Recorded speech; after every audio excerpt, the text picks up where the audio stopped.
What do you say, baseball fans? Rye Bread talking baseball, episode 18. Take a deep breath. Dodgers and Padres don't meet again until June 21st.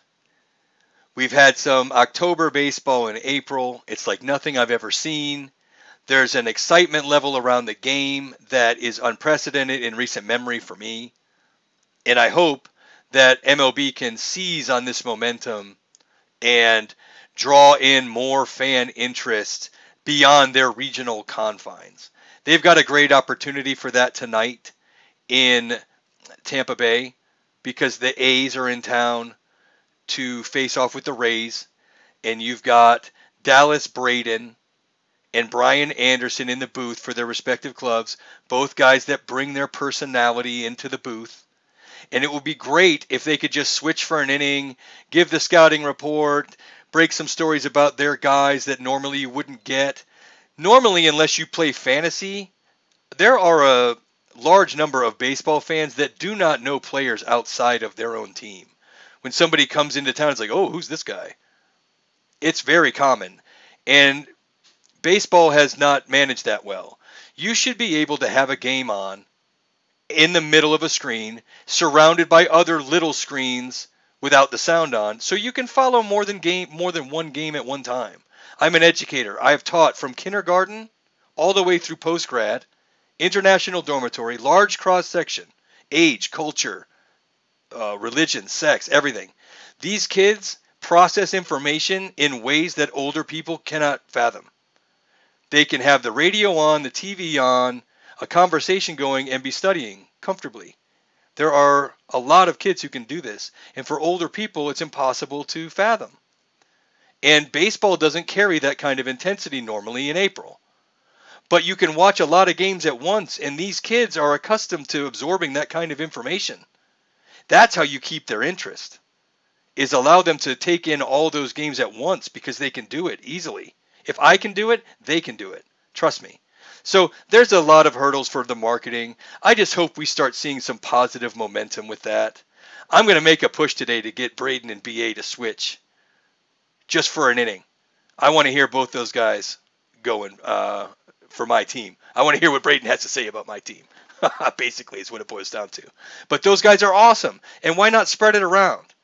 We have to break out of this regional thing, and it seems like it's so easy. But Major League Baseball just refuses to adapt, it seems, always.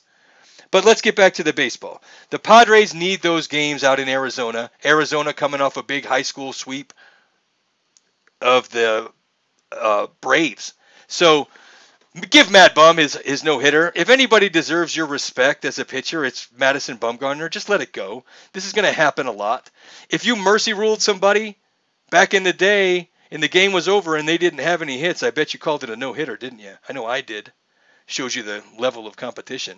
But I'm still keeping the no-hitter. You better believe that.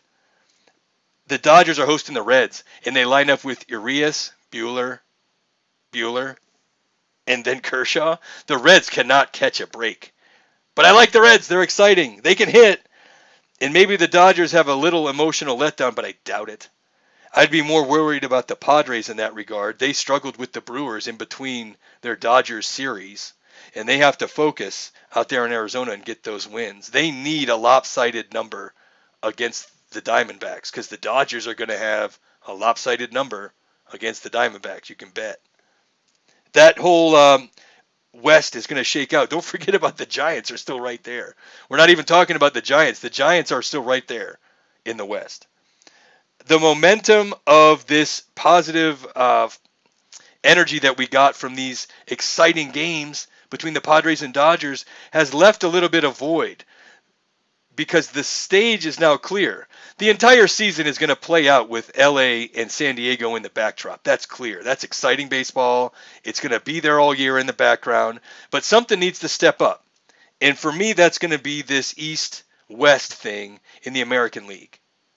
Kansas City's on top in the American League, the number one seed right now. There's clearly a lot to shake out in the American League. But with 2 wild card spots, don't forget, if you tie for the second wild card spot, you're adding extra elimination games. So theoretically, you get 3 teams tying for the second wild card spot. It gets hairy down there. You want to win your division. And with that in mind, Houston's hosting Seattle. They better take care of business. Houston didn't start how they wanted. They need these games against the Mariners because the Mariners have just been playing good teams and beating good teams. So the Mariners look like a good team that beats good teams. Right now they do. Justice Sheffield going tonight. I wouldn't be surprised if the Mariners win that game. The Mariners keep winning games that they're not supposed to. And until I get proven otherwise, I think they're good. So Houston dropped one to the Angels. The Angels need to stay hot against the Rangers. Ohtani, Mr. Majestic. If you saw that home run Ohtani hit yesterday, my goodness, it's just a beautiful stroke. And then he's on the hill today against the Rangers. No big deal. If anybody else wins MVP, the award's a joke. The guy is just light years ahead of everybody else skill-wise. I mean, Tatis Jr. is awesome. Trout is awesome. Let's put him on the hill against the Rangers for 4 innings and see how they do. I can tell you how it would go. And they know how it would go. Those guys are uber talented. But Ohtani's just next level. And the West is just not getting any easier. And that A's-Rays series is going to get backed up by Houston going into town over there in St. Petersburg. So there's a lot to shake out East and West. And would you be surprised at the end if it was Houston, Tampa Bay, LA, the Angels, the A's, the Yankees? I mean, all these teams at this point, you couldn't tell me who's going to be the wild card, who's going to be the division winner. Probably the Yankees or the Red Sox, but it's wide open, man. With that many opportunities and these games happening in April, it seems like the intensity might be a little bit less. But, man, if these games were being played in September, I have a feeling they'd carry a lot more weight. These two divisions are going to be slugging it out all year. And I think it's a crime not to highlight that because you can just bring in the scoreboard watching so much more. And you grow the interest of the game to more than your own team. And you have to have a platform to do that. And MLB's platform's just poor. Man, if you've ever had Red Zone for the NFL, that thing is sharp, slick. As many games as you want, any way you want, or just Red Zone it. Just mainline it. Man, once you go Red Zone, you never go back. And that's real. Insert tasteless joke. But that's for sure. NFL Red Zone's awesome. The technology's there to do all this stuff. You pull up something on your tablet, you just touch screen to the one that you want to have the noise on. That is available technology that's just not used. It's just a joke. I studied marketing, but how is there nobody over there that has that figured out? I think it's just the people that call the shots are so out of touch with contemporary wants and needs because they've been so rich and so powerful and at the top for so long. I really think that has something to do with it. There's so much more that could be done to grow the game of baseball that's not being done, especially considering the resources at their disposal. And it's frightening. And there's some guys who get it. That guy who's calling the game for the A's tonight, Dallas Braden, he's one of the guys that get it, for sure. And our boy B.A. gets it.